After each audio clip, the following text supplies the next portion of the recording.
अस्सलाम वालेकुम प्यारे व्यूअर्स। ये बहुत पुरानी बात है। एक सुनसान बस्ती में एक गरीब बुढ़िया जिंदगी गुजार रही थी। एक दिन वो सीधी सुल्तान सुलेमान खान के दरबार में जा पहुंची। दरबार के लोग हैरान थे कि यह औरत कोई आम फकीरनी है या फिर जादूगरनी। बुढ़िया ने आगे बढ़कर सुल्तान सुलेमान के सामने अर्ज की, जहां पनाह मैं बेसहारा औरत हूं, मेरा गुजारा लोगों का हाल बताकर होता है, लेकिन लोग मुझे जादूगरनी कहकर दुत्कार देते हैं और जुल्म करते हैं। हालांकि मैं किसी जादू टोने से वाकिफ नहीं, आज मैं आपके हुजूर आई हूं कि शायद आप मेरी फरियाद सुन लें। सुल्तान को उस पर तरस आया। उसने फौरन ऐलान करवा दिया कि जो शख्स इस बुढ़िया को सताएगा उसे सख्त सजा दी जाएगी। कुछ दिनों बाद वही बुढ़िया दोबारा दरबार में हाजिर हुई। उसने कहा, जहां पनाह मैं आपके एहसान के बदले में एक तोहफा लाई हूं। ये तोहफा आपको दुनिया के सबसे दाना बादशाहों में शामिल कर देगा। ये कहकर उसने खजूर की छाल सी बनी एक टोकरी पेश की, जिसमें एक नायाब सी मछली रखी थी। बुढ़िया ने वसीयत की, इसे आप अपने हाथ से पकाएं और खुद ही गाएं। अगर यह किसी और के हाथ लगी तो जो इल्म हिकमत इसमें पोशीदा है वह दूसरों तक भी पहुंच जाएगी। सुल्तान ने वादा तो कर लिया, लेकिन बात को ज्यादा अहमियत ना दी। फिर भी उसने अपनी खिदमत गुजार गुलामुद्दीन को हुक्म दिया कि मछली पकाएं, मगर सख्ती से तनबीह की कि अगर उसमें से कुछ खाने की जसारत की तो उसका सर कलम कर दिया जाएगा। गुलामुद्दीन ने मछली साफ की तो देखा कि यह आम मछली नहीं। जब तेल में डाली तो ऐसी खुशबू भी हिली कि वो अपने आप को रोक ना सका और चुपके से एक छोटा सा टुकड़ा छक लिया। अचानक उसके कानों में सरगोशियां गूंजने लगीं। उसने चूम कर देखा तो करीब बेटी बिल्ली बोल रही थी। बिल्ली बोली, कितनी जबरदस्त खुशबू है, काश मुझे भी इसका जायका मिल जाए। यह देखकर गुलामुद्दीन को यकीन हो गया कि मछली वाकई गैर मामूली है, और वो दिल में घबरा गया और सोचने लगा, यह कैसे मुमकिन है कि एक बिल्ली बात करें। लेकिन फिर मुस्कुरा दिया और समझ गया कि बुढ़िया की बात सच थी। यह मछली वाकई अनोखी है। अपनी हता छुपाने के लिए उसने जल्दी से मसाले और आटे की तह चढ़ाकर मछली दोबारा तल दी, ताकि सुल्तान को कोई शक न गुजरे।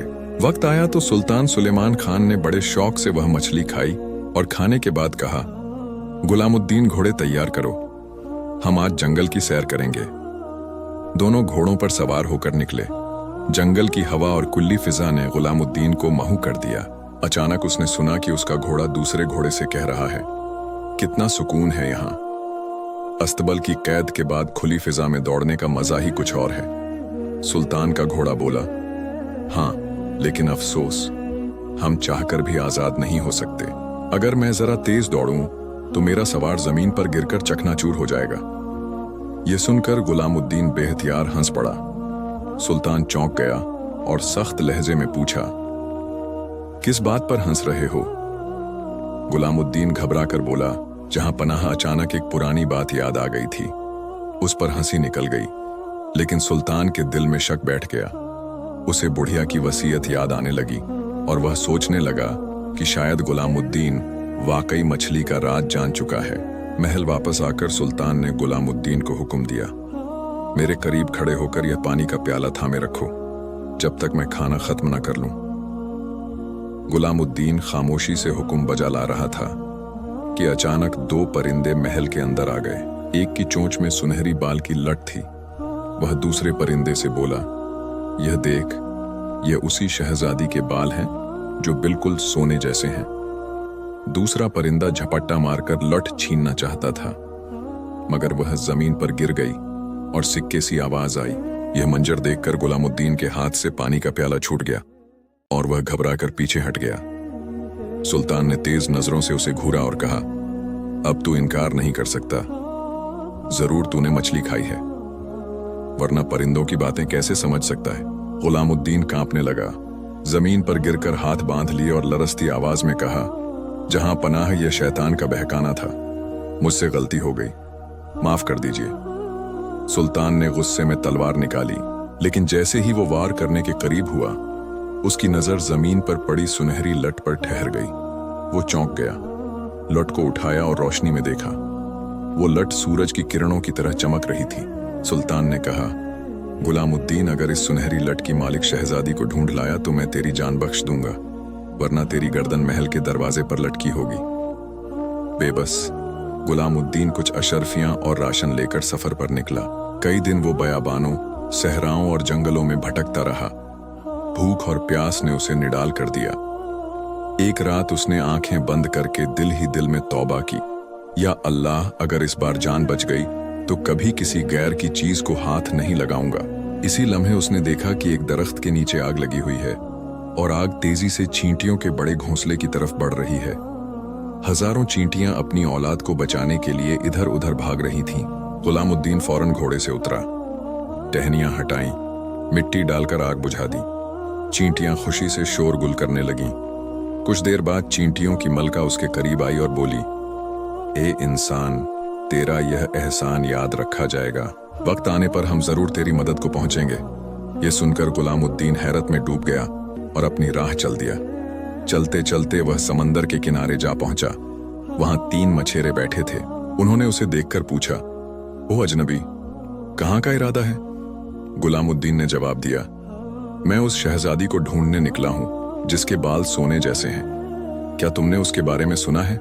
मछेरे एक दूसरे को देखकर हंसे और बोले, हाँ, हम तुझे उसका पता बताते हैं।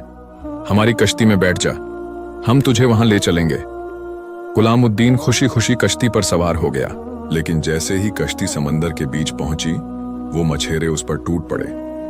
उसका सारा सामान और रकम छीन ली और उसे समंदर में फेंक दिया। गुलामुद्दीन डूबने लगा। मौत उसके सामने खड़ी थी। अचानक एक तख्ता पानी पर तैरता मिला। बड़ी मुश्किल से उसे पकड़कर वो साहिल तक पहुंच गया। वही रेत पर बैठकर झारों कतार रोने लगा। ए मेरे रब, मैं पहाड़, दरिया और जंगल सब पार कर चुका हूं, मगर शहजादी का सुराग ना मिला। इसी लम्हे 2 बड़े बाज आसमान पर नमूदार हुए। वो लड़ते लड़ते नीचे उतरे। एक जख्मी होकर जमीन पर गिर गया। गुलामुद्दीन दौड़ा और उसके पास पहुंचा। जख्मी बाज ने कहा, अगर मेरी जान बचाना चाहते हो तो सामने टीलों पर जा, वहां कुछ खास जड़ी बूटियां हैं, उन्हें ले आओ। गुलामुद्दीन ने तेजी से जाकर पत्ते तोड़े और उनका रस उसके मुंह में डाला। बाज का झम भर गया और वो तंदुरुस्त हो गया।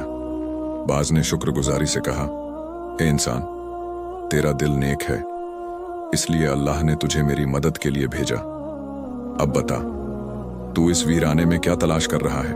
गुलामुद्दीन ने सारी कहानी सुनाई। बाज ने गौर से सुनी और बोला, वो शहजादी समंदर के पार नहीं बल्कि चांदी के पहाड़ पर है, यहां से 2 दिन की मुसाफत पर। मगर मोहताज रहना, इस पहाड़ के गिर्द खतरनाक जानवर और जहरीले कीड़े बसते हैं। गुलामुद्दीन ने शुक्र अदा किया और कहा, चाहे जान चली जाए मगर मैं शहजादी को ढूंढ कर ही रहूंगा। बाज ने कहा, मैं तेरे ऊपर परवाज करता रहूंगा और तुझे महफूज रास्ता दिखाऊंगा, मगर होशियार रहना, यह सफर आसान नहीं। यूं बाज की रहनुमाई में गुलामुद्दीन चांदी के पहाड़ के दामन तक पहुंच गया। उसने ऊपर देखा तो पहाड़ की चोटी पर एक शानदार सल्तनत जगमगा रही थी। चमकती हुई दीवारें और दमकती छतें जैसे सूरज की रोशनी को मुनकिस कर रही थीं। वहां लोगों से पूछने पर उसे बताया गया कि शहजादी के वालिद इस महल में रहते हैं, जिसके दरवाजे खालिस चांदी के बने हैं। गुलामुद्दीन दरबार में दाखिल हुआ और बादशाह के सामने झुककर कहा, जहां पनाह, मैं अपने आका सुल्तान सुलेमान खान की तरफ से शहजादी यसन का हाथ मांगने आया हूं। बादशाह ने हैरत से कहा, अब तक जो भी यहां पहुंचा है वह हमारे गिर्द बसने वाले देवहीकल कीड़ों के हाथों मारा गया, मगर तू कैसे सलामत पहुंच गया? फिर वो सख्त लहजे में बोला, अगर तू सच कहता है और मेरी बेटी का रिश्ता चाहता है तो पहले एक इम्तिहान पास कर। 3 दिन के अंदर जंगल से 100 जमुर्द के पत्थर ला और उनमें सुराख करके एक हार बना। अगर कामयाब हुआ तो बात आगे बढ़ेगी, वरना तेरी गर्दन उड़ा दी जाएगी। यह सुनकर गुलामुद्दीन के कदम डगमगा गए। दिल में सोचा, यह कैसे मुमकिन है? जंगल जहरीले सांपों और मूजी कीड़ों से भरा हुआ है, एक भी जब कहां से लाऊं? 100 तो नामुमकिन है। मायूसी में वह जंगल की तरफ चल पड़ा। शाम तक उसे कुछ न मिला। वो थकन से निडाल होकर बैठा ही था कि एक बारीक सी आवाज गूंजी, क्या तू वही नहीं जिसने हमें आग से बचाया था? गुलामुद्दीन ने चौंक कर देखा। सामने चींटियों की मलका अपने लश्कर के साथ खड़ी थी। गुलामुद्दीन ने सारी हकीकत सुनाई और रोने लगा। कल तक अगर मैं 100 जमुर्द न लाया तो मेरा सर कलम हो जाएगा। चींटियों की मलका मुस्कुराकर बोली, फिक्र ना कर, तेरा एहसान हम पर है, तू आराम कर, बाकी हम देख लेंगे। गुलामुद्दीन एक दरख्त के नीचे बैठ गया और चींटियां सब दिशाओं में दौड़ने लगीं। जहां कहीं जमुर्द का पत्थर दिखाई देता, उसे उठाकर कारीगर चींटियों को दे देती। वो बारीकी से उनमें सुराख करने लगीं। 2 दिन के अंदर तीसरे दिन की सुबह एक निहायत शानदार जमुर्द का हार तैयार हो गया। गुलामुद्दीन की आंखों में आंसू आ गए। उसने चींटियों की मलका का दिल से शुक्रिया अदा किया। हार लेकर वह दरबार पहुंचा। बादशाह ने जब यह नायाब हार देखा तो हैरत में पड़ गया और कहा, यह कारनामा न इंसान कर सकता है न जिन। वाकई तुम गैर मामूली शख्स हो।